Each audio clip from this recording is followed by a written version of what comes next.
Hello बच्चों, क्या हाल चाल? बढ़िया। स्वागत है आपका अपने यूट्यूब चैनल पीसीएम मंत्रा में। पिछले वीडियो में हम बात किए थे बेसिक सुपरपोजिशन की, बलों के अध्यारोपण के सिद्धांत की। बलों के अध्यारोपण का सिद्धांत क्या होता था कि जब कोई बिंदु आवेश दिया था और उस बिंदु आवेश के आसपास कोई और चार्ज आ जाते थे, कोई और बिंदु आवेश आ जाते थे, तो उस बिंदु आवेश पर उन अन्य आवेशों के आ जाने से नेट फोर्स कितना होता था। तो इसको हम कैसे सॉल्व किए थे वो वीडियो लेक्चर में, और उसी पे बेसिस आज हम कुछ कंसेप्ट पढ़ेंगे।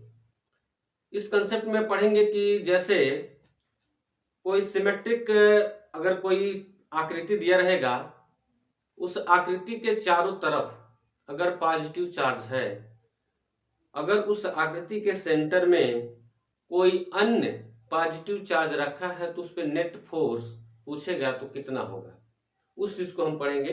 तो स्टार्ट करते हैं। जैसे दिया है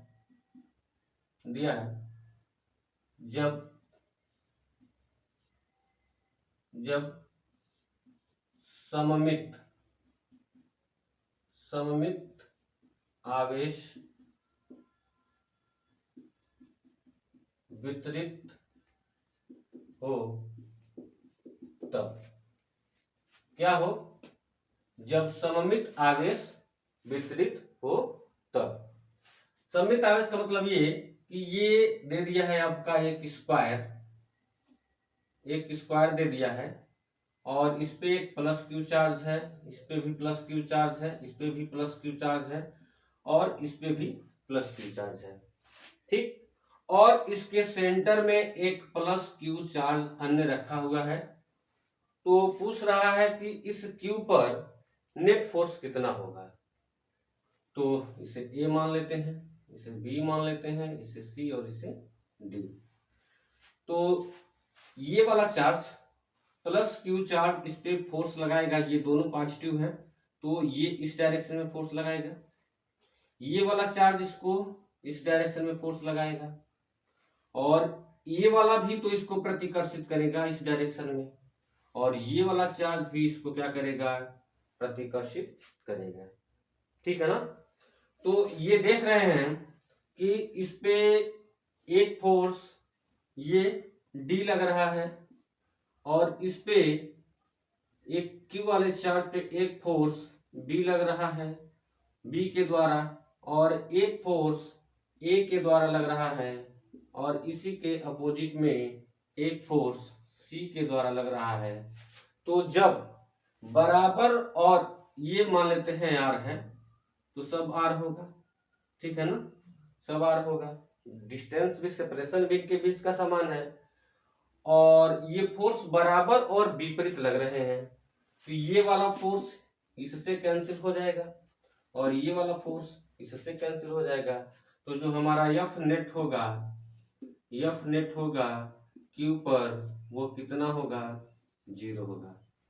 ठीक है ना, बात समझ पा रहे हैं। तो जब कभी भी अगर ये प्लस क्यू दिया है, प्लस क्यू दिया है, प्लस क्यू दिया है, प्लस क्यू दिया है, और बीच में उसके सेंटर में भी एक अन्य प्लस क्यू चार्ज रखा है, तो उस क्यू वाले चार्ज पर जो लगने वाला नेट फोर्स होगा वो क्या होगा, 0 होगा। ठीक। जैसे में अगर ये एक ट्राइंगल बना दिया है, यहाँ भी प्लस क्यू चार्ज दे दिया है, इस पे भी प्लस क्यू चार्ज दे दिया है, इसे भी प्लस क्यू, और बीच में एक प्लस क्यू रख दिया। ठीक। तो उस पे भी नेट फोर्स क्या होगा, 0 होगा। एफ नेट कितना होगा, 0 होगा। अगर कोई सर्किल के रूप में दे दिया है, और इस पे इसके चारों तरफ पॉजिटिव चार्ज है, और इसके बीच में कोई अन्य पॉजिटिव चार्ज है, तो उस पे भी एफ नेट क्या होगा, 0 होगा। बात समझ पा रहे हैं। तो इस तरह से न्यूमेरिकल मिलेगा आपको एनसीईआरटी के एग्जाम्पल में। कंसेप्ट खत्म होने के बाद हम न्यूमेरिकल ही पढ़ेंगे। इन सारे कंसेप्ट पे बेसिस न्यूमेरिकल हम पढ़ेंगे। एग्जाम्पल और चैप्टर में दिया हुआ है, उसको एक एक सीरियल वाइज से हम एक एक न्यूमेरिकल को कंसेप्ट पे आधारित हम सॉल्व करेंगे। वैसे आप क्वेश्चन को देखेंगे, जब आप कंसेप्ट पढ़ करके किसी भी क्वेश्चन को जब सॉल्व करने बैठेंगे तो आसानी से आप उस सवाल को समझ सकेंगे और उसे सॉल्व कर सकेंगे। बिना कंसेप्ट के कोई भी न्यूमेरिकल्स नहीं सॉल्व कर सकते हैं, तो उसको समझना, कंसेप्ट को समझना बहुत जरूरी होता है। तो ये रहा। नेक्स्ट समझते हैं।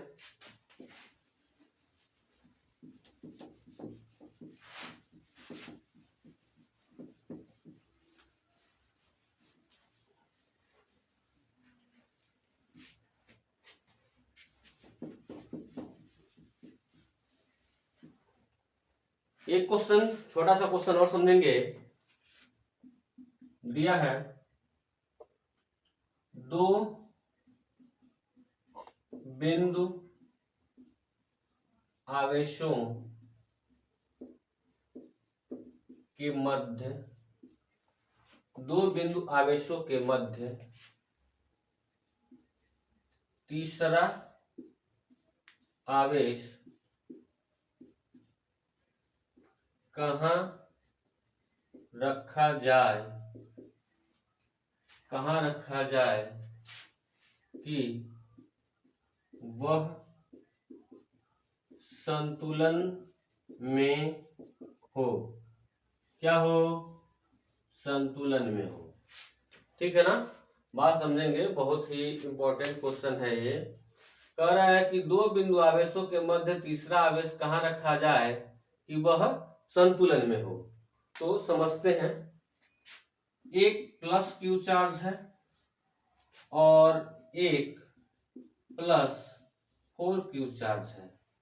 ठीक, एक प्लस क्यू चार्ज है और एक प्लस 4 क्यू चार्ज है।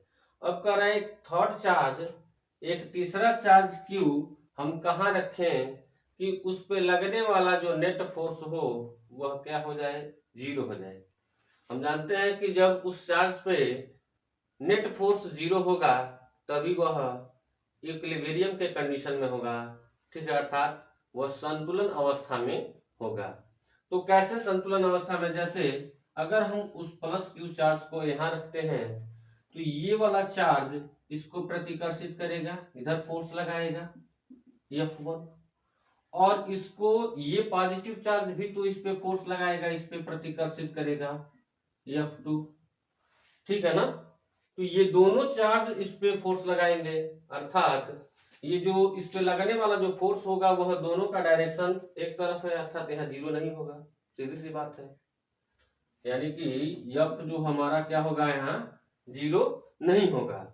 अगर हम इसको बड़े वाले चार्ज के पास रखते हैं, अगर हम यहाँ पे रखते हैं तो क्या देखेंगे कि ये वाला चार्ज भी इस पे फोर्स लगाएगा इस डायरेक्शन में, पॉजिटिव चार्ज है ये भी और वो भी पॉजिटिव, और ये बड़ा वाला चार्ज ये भी पॉजिटिव है, ये भी इस पे फोर्स लगाएगा इस डायरेक्शन में। ठीक, तो देख रहे हैं यहाँ पे भी क्या हो रहा है, F हमारा 0 नहीं हो रहा है। ठीक, इसका मतलब ये कि इसको इन दोनों चार्जों के बीच में रखेंगे, दोनों चार्जों के बीच में रखेंगे तो जो हमारा F नेट होगा वह क्या हो जाएगा, 0 हो जाएगा। कैसे देखते हैं कि अगर मान लीजिए इन दोनों के बीच का जो डिस्टेंस दिया है, x दिया हुआ है, ठीक है, r दिया हुआ है r, और यहाँ पर हम इस चार्ज को रख लेते हैं तो इसके वजह से इस पे एक फोर्स इधर लगेगा F1 और इसके वजह से एक फोर्स इधर लगेगा F2। ठीक, यहाँ से इसका डिस्टेंस हम मान लेते हैं x। ठीक है, तो यहाँ से यहाँ तक का डिस्टेंस, पूरे डिस्टेंस में ये डिस्टेंस घटा लेंगे तो ये हमको मिल जाएगा r माइनस एक्स। तो 2 बिंदु आवेशों के मध्य कूलाम बल कार्य करता है, अर्थात ये दोनों बल विपरीत लग रहे हैं। इसका मतलब यहाँ पे ये जो हमारा F नेट है वो क्या हो गया है, 0 हो गया है। ठीक है ना, क्योंकि ये जो प्लस क्यू चार्ज है और ये क्यू चार्ज इसके समीप थोड़ा सा रखे हैं ताकि ये दोनों मिलकर के इस चार्ज का जो है बराबरी कर लेगा उसके फोर्स का। ठीक है ना, तो इस तरह से यहाँ पर प्लस क्यू चार्ज अर्थात तो जब दो पॉजिटिव चार्ज दिया रहेगा तो हम थर्ड चार्ज जो है उसके बीच में रखेंगे। तो कितना होगा, यानी कि एफ जो नेट होगा, एफ नेट जो होगा वह क्या होगा, 0 होगा। तो जो लगने वाला जो नेट बल है 0 है, इसका मतलब ये हुआ कि F1 और F2 आपस में क्या है, बराबर है। F1 और F2 क्या है, बराबर है। इन दोनों आवेशों के बीच कूलम्ब बल लगा लेंगे और इनके बीच भी कूलम्ब बल लगा लेंगे। तो इनके बीच अगर कूलम्ब बल लगाएंगे तो कितना होगा, तो F is equal to F1 is equal to K, Q1 भी क्या है, Q है, Q2 क्या है, कैपिटल Q है, बटे R स्क्वायर का मतलब क्या होगा, X का स्क्वायर। ठीक, इज इक्वल टू, इसको निकाल लेते हैं तो K Q इंटू 4Q अपान R square, R minus X का होल स्क्वायर। क्लियर है। देख रहे हैं K से K कैंसिल हो जाएगा, Q से Q कैंसिल हो जाएगा, कैपिटल Q से कैपिटल Q कैंसिल हो जाएगा, अर्थात बचेगा 1/x square is equal to 4/r minus x का होल स्क्वायर।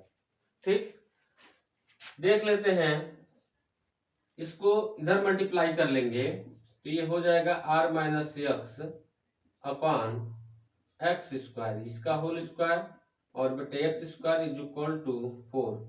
क्या r minus x upon x को पूरे का होल स्क्वायर नहीं लिख सकते हैं, इस पे भी स्क्वायर है, इस पे भी स्क्वायर है, तो सीधी सी बात है हम दोनों का होल स्क्वायर कर दें।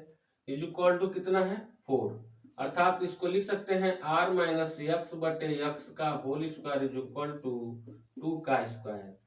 तो स्क्वायर से स्क्वायर कैंसिल हो जाएगा।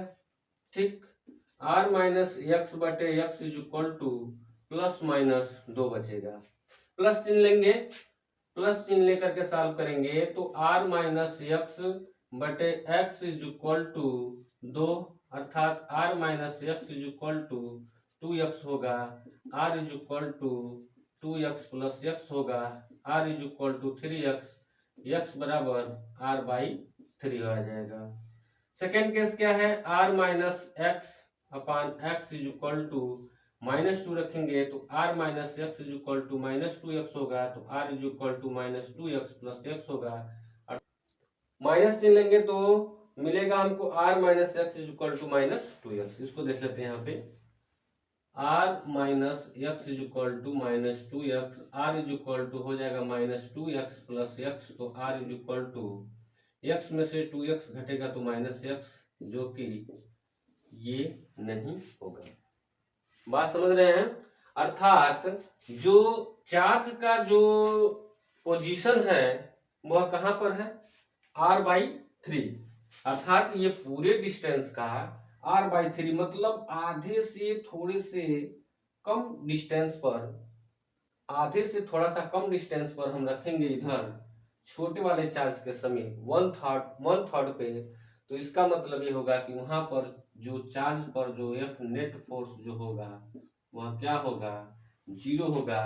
अर्थात अगर दो पॉजिटिव चार्ज दिए हों, कभी भी प्रश्न में पूछ लेगा, बहुविकल्पी प्रश्न में तो ये आएगा नहीं, आ भी सकता है, और आपको क्वेश्चन बैंक में भी देखेंगे, आप किताबों में भी देखेंगे, एनसीईआरटी के किताबों में देखेंगे, तो इस टाइप का प्रश्न दिया हुआ है। न्यूमेरिकल देगा क्या कि दे देगा एक क्यू कूलम है, एक 4 क्यू कूलम, मतलब वहां पे अगर 5 माइक्रो कूलम दे दिया है, वहां 10 माइक्रो कूलम दे दिया है, दोनों पॉजिटिव दिया है, उनके बीच का सेपरेशन अगर 10 से में दिया हुआ है, तो पूछ रहा है कि एक अन्य थर्ड चार्ज हम कहाँ रखेंगे कि वह संतुलन में होगा।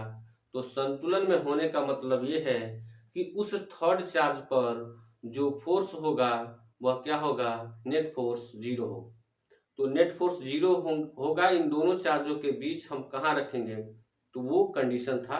इस वीडियो में इतना ही तक। All the very best.